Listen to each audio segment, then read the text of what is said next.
true learning has been hidden from us for thousands of years. Now through the Spirit of the Lord, which He had to die on the cross for us to get this knowledge. If you knew the significance of why He went on that cross, man, you'd never look at that the same again. He had to die for us to get this knowledge. That's right. From His Father. And that's how the Lord is gathering His elect, by the word being out and preached out here. And then the ones like yourself, you know, you heard the word. So if you're part of the elect, the Lord, now with the word that you receive, now you'll be sealed. Wisdom, you know, so we're calling out with the word of the Lord, and the Lord is the one doing the sealing. Those people obviously weren't part of the elect because they were scoffing. So it's like the word went like this, you know, just kept bouncing off their ears. That's why they came up the way they did, and then they left. You know, but you're still here listening. It's self-study to show that self-approved. You got to study the Bible, but you got to study other books. When I say other books, I mean like the documents, the records, history. It becomes a way of life. It becomes a way of life. Hang around. It's been a long time coming, but I know a change gonna come.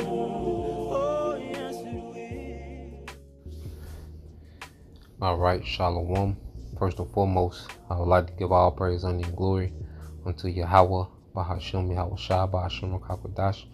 Double honors unto the apostles and the elders of GMS who rule well, teach well, being great examples to us younger brothers. And peace and blessings, salutations to the hopeful lake out there pushing this word in truth and in sincerity across the four winds in the name of Yahweh, Bahashem, Yahweh Shah, pushing to get up out of here. Shalom to the hopeful lake, the believers, the listeners whom have came back to the obedience of the scriptures through faith in Yahweh, Bahashem, Yahweh Shah.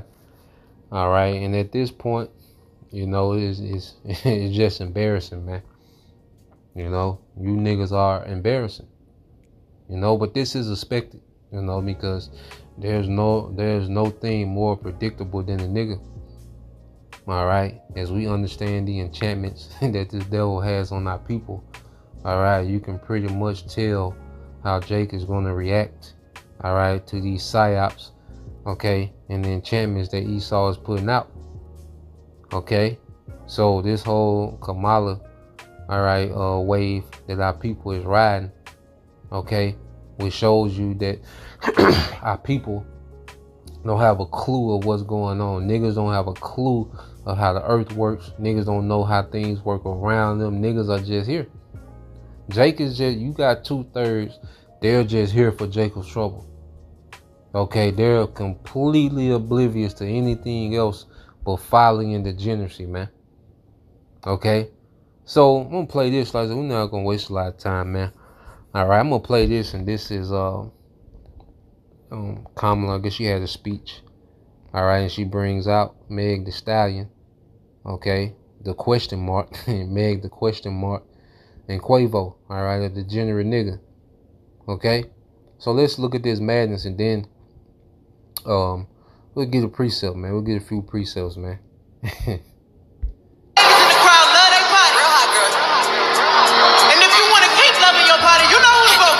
Megan Thee Stallion kicked off Vice President Kamala Harris's campaign event in Atlanta, getting the crowd hyped. We're about to make history with the first female president.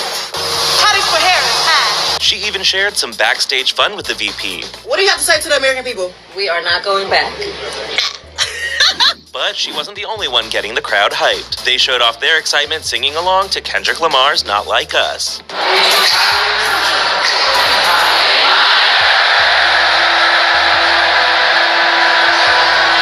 Another musician who showed up for Kamala. If y'all don't know me, I go by the name of Quavo. Quavo, who lost his nephew and Migos partner Takeoff to gun violence, helped introduce Harris to the crowd of 10,000 people. And you can't understand the struggles of gun violence if you're not in the field or in the heart of it. So one thing I learned about working with Vice President Harris is she always stand on business. And then it came time for the VP to address the crowd. Please give it up for Quavo. She even fit a mention of the Atlanta native into her speech. Donald Trump, on the other hand, has been talking a big game about securing our border, but he does not walk the walk. Or as my friend Quavo would say, he does not walk it like he talks it. And you niggas are so gullible. Okay, under this banner of woke. Alright, you niggas are so gullible. So let's get a few precepts, man. Alright. It's easy to get you niggas, alright, emotionally attached to these characters that they just throw in front of you, man. This is Isaiah 5:13. It said, therefore my people are going into captivity. And see, this ain't about a black vote. This is keeping you Jake's minds in captivity. Okay? Keeping you Jake's minds, alright, in this captivity, alright, to this circus known as America and these distractions, man. Okay, it says because they have no knowledge. Jake don't have a clue of what's really going on. Okay? Jake has no idea, alright, that these two puppets of a candidate has nothing to do, okay, with the future and how things are going to go. And that's why the Lord raised up the prophets. The prophets are here to tell you what's to happen, man. Okay? And warn you of these things. Alright? But that's the last thing Jake wanted to hear. You see? And it says, and their honorable men are famished and their multitude dried up with thirst, man. All these people that, you know, all these celebrities and, you know, entertainers that our people idolize and glorify, okay, they're famished in the spirit. Okay? And they have our people operating in the lowest nature possible, man. Niggas are on the lowest frequency that you can possibly be in existence, man. And they glorified, man. Okay? Verse 14, therefore hell have enlarged herself. Okay, and hell is a condition. Okay, and what's getting ready to happen, all right, is these devils is getting ready to bring hell, all right, to you people, man, especially you Israelites. That's why it's known as Jacob's trouble. Okay, so while you niggas are being goofy and dancing and tacky and ratchet and degenerate, Esau is planning, all right, a slaughter, man. He's planning to bring pure hell to this society, man, and in particular at you Israelites, man. Okay, so hell, all right, is enlarging itself, man.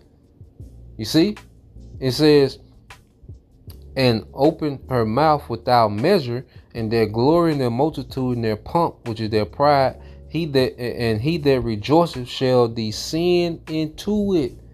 Okay, and you niggas are walking straight into the worst time ever, tackier than you ever been, all right? They're more degenerate than you ever been, more wicked than you ever been, more proud than you ever been, man, and more ignorant than you ever been, man. Okay, and niggas are walking straight into these times, man, in goofy mode.